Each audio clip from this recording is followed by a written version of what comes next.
रंजना मनमत दामा बिचकुंदा तेलंगणातून आलेली आहे मी कामारडी जिल्ह्यातून. म्हणजे मी आज नाही 50 वर्षापासून माझ्या इकडे वाऱ्या आहेत. मला जास्त आजार होता, मला बोलायला येत नव्हतं, जेवायला येत नव्हतं, माणूस कळत नव्हतं, काही सुद्धा कळत नव्हतं. मी जेवले का नाही का उपाशी आहे हे सुद्धा मला ओळखू येत नव्हतं. तशा परिस्थितीमध्ये मी मलकापूरला आले. तेव्हापासून पप्पांनी आम्हाला कसं किती मला चांगलं केले, किती सांगायला म्हणजे थोडक्यात सांगते. एक ग्रंथ होतंय बरं माझं, फक्त माझं एकटीचंच एक ग्रंथ होतंय. मला एक माझा मुलगा पण आलेला आहे, माझा नातू पण आलेला आहे. त्यांनी सांगायला उठते म्हणून बैठले, नाही उठले म्हणून मी आले.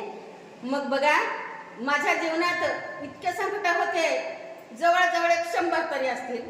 तेवढे माझे समस्या सगळे माझ्या बाप्पांनी मला पार पाडले. सगळ्याचे बाप्पा आहेत, जास्त अनुभव आले त्यांनी माझे बाप्पा म्हणून त्यांना उल्हास येऊन तसं ते येते तोंडानं.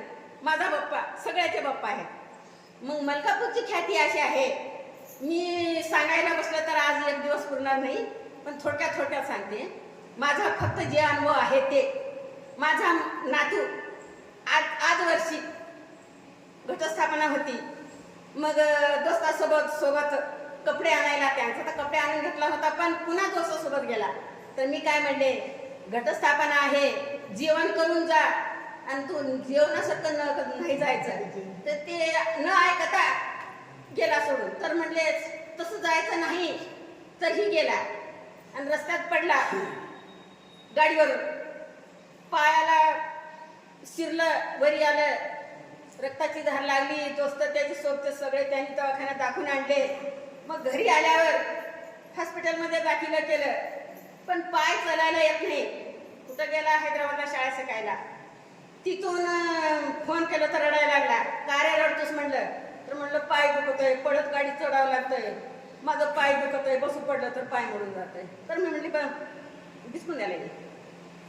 घरी आला तर म्हणलं गाडी घेऊन जातो. मी म्हणला घेऊन जा म्हणले. मग मी म्हणले पहिलं महाराजाचं दर्शन करून ये, घरला आल्यावर गाडी घेऊन जा. मग आप्पा महाराजाला मोदीनं नेले तिकडं त्यांच्या देशाला, आणि माझा मुलगा आणि माझा नातू, आता तेच नातू आलेला आहे सोबत.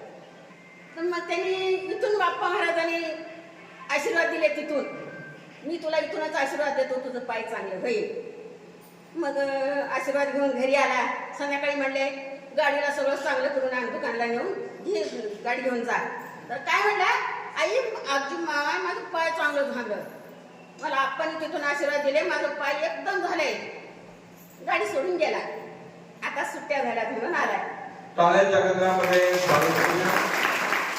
तेलंगणामधून आलेले आहे. तेलंगणामध्ये बिचकुंदा नावाचं गाव आहे. गेल्या 50 वर्षापासूनची त्यांची वारी चालू आहे, माझ्या जन्माच्या अगोदरपासून. इथं श्रद्धेने येतात, खूप त्यांची श्रद्धा आहे. त्यांचं पारायण अखंड